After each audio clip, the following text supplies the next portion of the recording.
धनंजय मुंडेंची जागा कोण घेणार? छगन भुजबळ की नवीन चेहरा? अजितदादा कोणता निर्णय घेणार? महाराष्ट्राच्या राजकारणात पुन्हा एकदा मोठा भूकंप झालाय. धनंजय मुंडे यांनी राजीनामा दिल्यानंतर संपूर्ण राज्यात राजकीय चर्चा रंगली आहेत. त्यांच्या जागी कोण बसणार? अजित पवार कोणता मास्टर स्ट्रोक खेळणार? छगन भुजबळांना मंत्रिपदाची संधी मिळणार का? चला जाणून घेऊया संपूर्ण प्रकरण या व्हिडिओमधून. संतोष देशमुख यांच्या हत्येचे काळीज पेलवून टाकणारे फोटो समोर आल्यावर संपूर्ण महाराष्ट्र हादरला. इतकी अमानुष वृत्ती असू शकते हे बघून लोक संतापले आहेत. या घटनेच्या पार्श्वभूमीवर राजकीय आरोप प्रत्यारोप सुरू झाले, कारण हत्येतील काही आरोपी हे धनंजय मुंडेंच्या निकटवर्ती असल्याचं समोर आलं. यामुळे धनंजय मुंडेंना अडचणीचा सामना करावा लागला आणि त्यांच्या राजीनाम्याची मागणी जोर धरू लागली.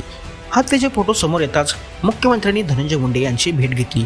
या भेटीनंतर लगेचच दुसऱ्या दिवशी मुंडेंनी मंत्रिपदाचा राजीनामा दिला असल्याचं फडणवीसांनी घोषित केलं. मुंडेंनी वैयक्तिक कारणांचा उल्लेख केला असला तरी हा राजीनामा सरकारवरील दबाव कमी करण्यासाठीच घेतला गेला का, असा प्रश्न उपस्थित होतो.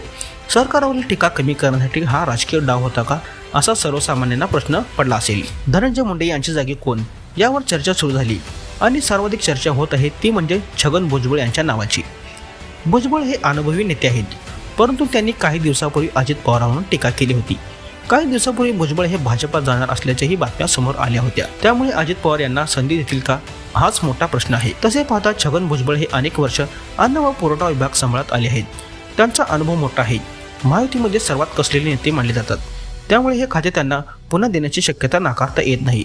राजकीय गणित पाहता धनंजय मुंडे ओबीसी नेते होते, त्यामुळे त्यांच्या जागी ओबीसी समाजाचा दुसरा प्रभावी नेता बसवण्याचा अजित पवारांचा प्रयत्न असू शकतो. छगन भुजबळ हे ओबीसी समाजाचे मोठे नेते आहेत.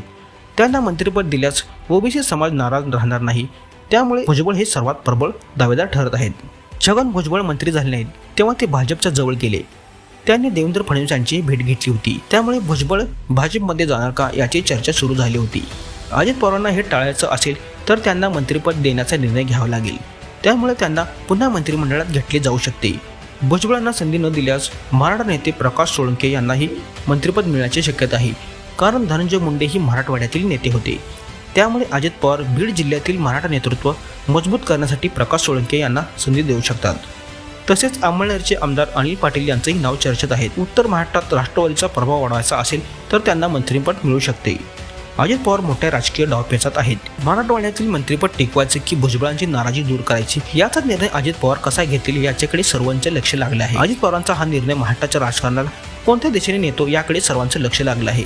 तुम्हाला काय वाटते, भुजबळांना संधी मिळेल का की नवीन चेहरा मंत्रिपदी बसणार? तुमचं मत कमेंटमध्ये नक्की कळवा आणि अशाच अपडेटसाठी चॅनलला सबस्क्राईब करायला विसरू नका.